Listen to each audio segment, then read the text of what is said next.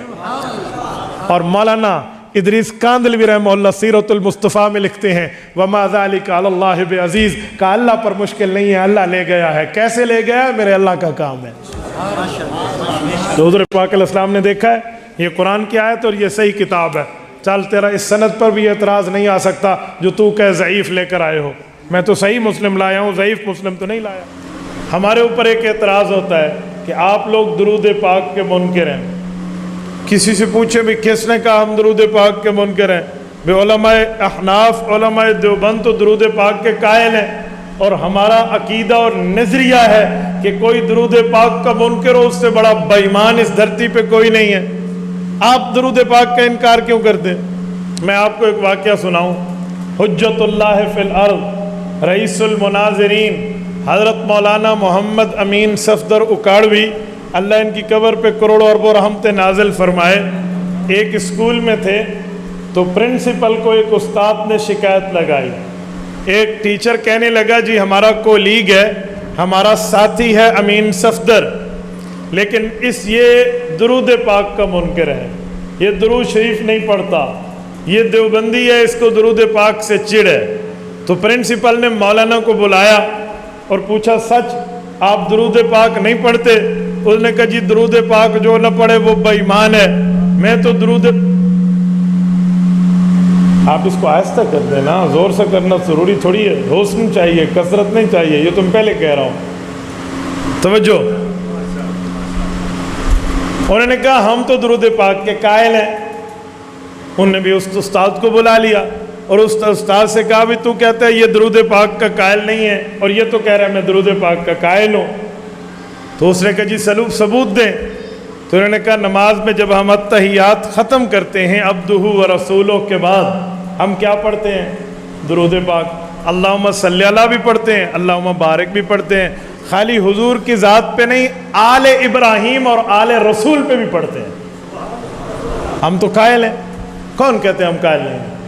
تو وہ جو شخص الزام لگا رہا تھا نا، اس نے کہا جی ایک بات ثابت ہو گئی ہے، ایک رہتی ہے۔ کہا کیا؟ کہ یہ درود تو پڑھتے ہیں لیکن بیٹھ کے پڑھتے ہیں، کھڑے ہو کے نہیں پڑھتے۔ دیکھیں نا، تو بھئی شروع میں کہتا کھڑے ہو کے نہیں پڑھتے، ہم اس کا جواب دیتے، تو شروع میں درود کا انکار کیوں کہا ہے؟ تو حضرت اکاڑوی نے فرمایا کہ یہ بھی جھوٹ ہے کہ ہم کھڑے ہو کے درود نہیں پڑھتے، یہ بھی غلط ہے۔ ہم نماز میں بیٹھ کے درود پڑھتے ہیں اور جنازے میں دوسری تکبیر کے اندر کھڑے ہو کے درود پڑھتے ہیں۔ ہم تو کھڑے ہو کے درود کے بھی قائل ہیں، ہمارے لیے کوئی انکار نہیں ہے۔ آپ نے خواہ سے الزام لگائے۔ تو اس شخص نے کہا کہ چلو ایک بات اور بھی رہ گئی۔ اب پرنسپل سن رہا ہے، کہا کیا؟ کہا یہ اللہم صلی اللہ پڑھتے ہیں، الصلاۃ والسلام علیک یا رسول اللہ نہیں پڑھتے۔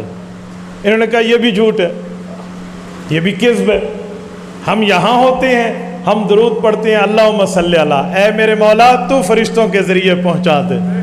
اور جب اللہ ہم سب کو مدینہ جانے کی توفیق عطا فرمائے، اللہ آپ کی برکت سے ہمیں بھی توفیق عطا فرمائے، جب ہم رسول اللہ کی قبر اطہر پر حاضر ہوتے ہیں، رسول اللہ کے روضہ مبارک پر حاضری دیتے ہیں، مدینہ منورہ جاتے ہیں، تو اس مقام پہ ٹھہر کے الصلاۃ والسلام علیک یا رسول اللہ پڑھتے ہیں۔ تو ہم تو دونوں کے قائل ہیں، بس فرق یہ ہے کہ کون سا درود کہاں پڑھنا ہے تو ہمیں پتہ ہے، کیونکہ درود پاک ایک تحفہ ہے، اور تحفے کا اصول یہ ہے کہ دور ہو تو بھیجا جاتا ہے، قریب ہو تو پیش کیا جاتا ہے، علماء دیوبند عقل مند لوگ ہیں، ہم ادھر ہیں تو اللہ رب العزت کے فرشتوں کے ہاتھوں حضور پاک کی دربار پہ تحفہ درود کا بھجواتے ہیں، اور جب رسول اللہ کی قبر پہ حاضری کی سعادت دے دے، یہ نعمت عطا فرما دے تو اپنے ہاتھوں سے درود پیش کرتے ہیں۔ دیکھو اب وضاحت آئی نا تو بات کھلی۔ تو اسی طرح ایک بندہ ایک مسئلہ وضاحت سے کہے نا کہ یہ ادھر ہے ادھر نہیں ہے، تو اسے اس مسئلے کا انکاری مت کہا جائے، اسے اس مسئلے کا منکر نہ گردانا جائے، بلکہ اس کی بات کو وضاحت کے طور پہ سمجھا جائے۔